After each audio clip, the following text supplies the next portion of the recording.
आज जिल्हाधिकाऱ्यांना तुम्ही निवेदन देणार आहात, काय प्रमुख मागण्या आहेत, काय विषय आहेत, काय सांगा? सर्वप्रथम माझं नाव प्रज्ञा साळवे आहे आणि मी अनिष्टची एक सदस्य म्हणून इथे आलेली आहे। तर माझं म्हणणं असं आहे की आमच्या मागण्या अशा आहेत की अशा भोंदू बाबांचे जे काळे धंदे असतात ना ते आम्हाला संपून टाकायचे आहेत। अशा प्रकारे यांनी महिलांचा अत्याचार करतात, महिलांवर शोषण करतात, हे फार चुकीचं आहे।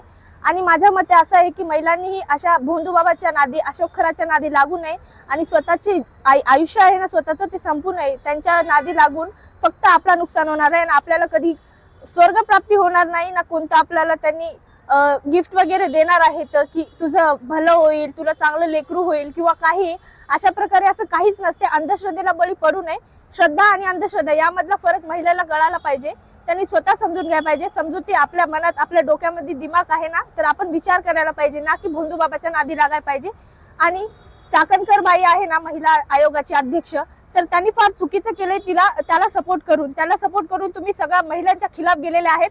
आणि हे ना आम्ही आता जाहीर निषेध करतो आणि आम्हाला बिलकुल पटलेलं नाही तुम्ही जे हे कार्य केलेलं आहेत ना, तुमच्या मोठेपणामुळे सगळ्या महिलांची सेफ्टी ना धोक्यामध्ये आलेली आहे। तर समजून घ्या आणि स्वतःला समजून घ्या आणि तुम्ही पदातून राजीनामा बी दिला तरी चालते। प्रतीक्षा कांबळे, आम्ही अनिसतर्फे नांदेड जिल्हा अधिकारी कार्यालयाला निवेदन अशोक खरात भोंदू बाबा यांच्याबद्दल आणि नांदेडमधील बुवाबाजी यांच्याबद्दल आम्ही निवेदन देण्यासाठी आलो आहोत जिल्हा अधिकारी कार्यालयावर।